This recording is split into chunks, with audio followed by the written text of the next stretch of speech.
Hello, God bless you, my brothers and sisters. This is Bishop Canyon. I want to talk to you today from the title, You Can't Do Right with the Wrong Thing on Your Mind. Did you know that the enemy is after your mind because he knows that he cannot get you to fall until your mind gets involved? When you sin, you do so because your mind got involved through the power of meditation. Brothers and sisters, it all starts in your mind. The sins you commit with your body have already been done in your mind. There are two choices connected to one sin. The choice to sin in your heart or your mind, and then the choice to sin with your body. Jesus said, "You have heard that it was said by them of old time, that thou shalt not commit adultery. But I say unto you, whosoever looks on a woman to lust after her has already committed sin in his heart." Before you sin with your body, you crossed God's boundary in your mind. You see, this boundary is not restricted to the physical act, but also includes the thoughts of the act in the heart. The enemy wants you to entertain what he is offering to the point of mental participation. The mind must be engaged. Your mind must be engaged in thoughts that promote the act. You don't commit sexual sins with amazing grace on your mind because those thoughts do not promote the act. You are depressed because of your thoughts. You are angry because of your thoughts. You have low self-esteem because you have thought yourself into that state. You are drawn away by your own thinking.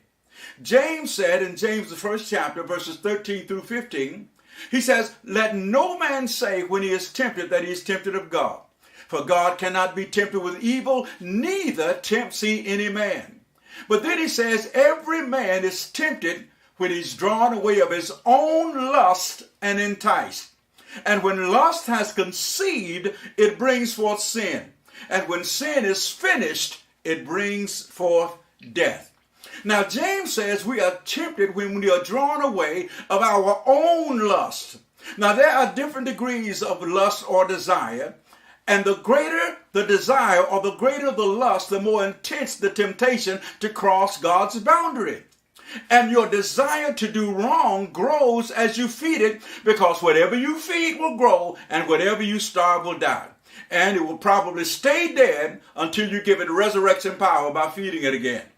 Now you starve your desires by not allowing your meditations or your thoughts to feed them. The less you feed them, the weaker they become. James also says now, when lust has conceived, it brings forth sin. One definition of conceived is to take into your mind by forming an image of something. When you allow the desire to produce mental imagery, it brings sin forth from the mind to the body, from contemplation to manifestation. When a child is conceived in the womb of its mother, it grows until the womb can no longer contain it. Then the child is born. Lust is conceived when desire and imagination come together in the womb of the mind and grow until the mind can no longer contain it, and then sin is born. Sin in the heart is sin unborn. A baby in the womb does not negate the fact of its existence. It's no less a baby because it's in the womb, but we call it a fetus. Now, when the baby is born, it leaves the womb and enters the world. Just as a fetus in the womb is no less a baby, sin in the heart is no less sin. Sin in the heart is just a phrase of location telling us the place of origin. The heart is where the problem is. Your heart, my heart, is where the problem is. Sin is sin, whether it's done in the heart, which is spiritual, or the body, which is physical. But now you might say, if what I have done in my heart is sin, well, then I may as well go ahead and commit the act physically. Listen, it's one thing to think about robbing a bank, but it's quite another to rob it. Now, while both of them are wrong, there are irreversible consequences once you physically commit the act. When you commit the act, you set a law in motion, the law of sowing and reaping. So basically, dealing with sin in the heart can avert some serious consequences. In 2 Samuel, the 13th chapter, we read that Amnon raped his half-sister Tamar, and his brother Absalom hated him for it. The Bible teaches us that Absalom said nothing good or bad about Amnon, but in his heart, he created a video of his brother's death, and he replayed that video for 2 years. And when the time was right, he had Amnon killed. In the heart, though, of Absalom, Amnon was dead 2 years earlier. Absalom's sin began in his heart, and because he did not abort it, he gave birth to what was already there. You see, your problem is what's there. The problem is much deeper than what you do. It goes to the heart from which it comes. David's prayer was, create in me a clean heart.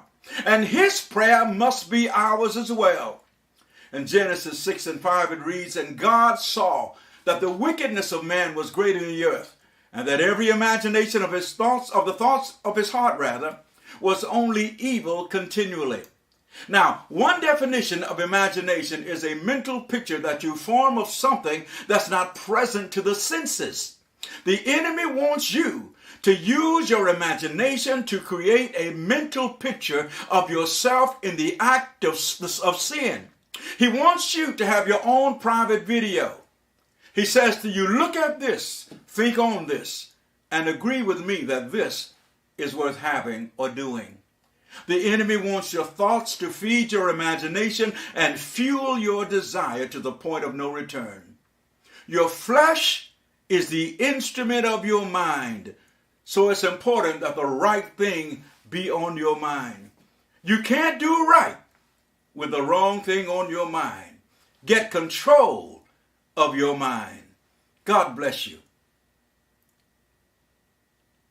Again, this is Bishop Kenyon, and I want to invite you to come worship with us this Sunday morning at the Assembly of Truth. We're located 350 Hills Avenue, Southwest Atlanta, 30313. And if you need a ride, just give us a call, 404-228-6969. Once again, that's 404-228-6969. And remember, as you walk it out, you'll see God work it out.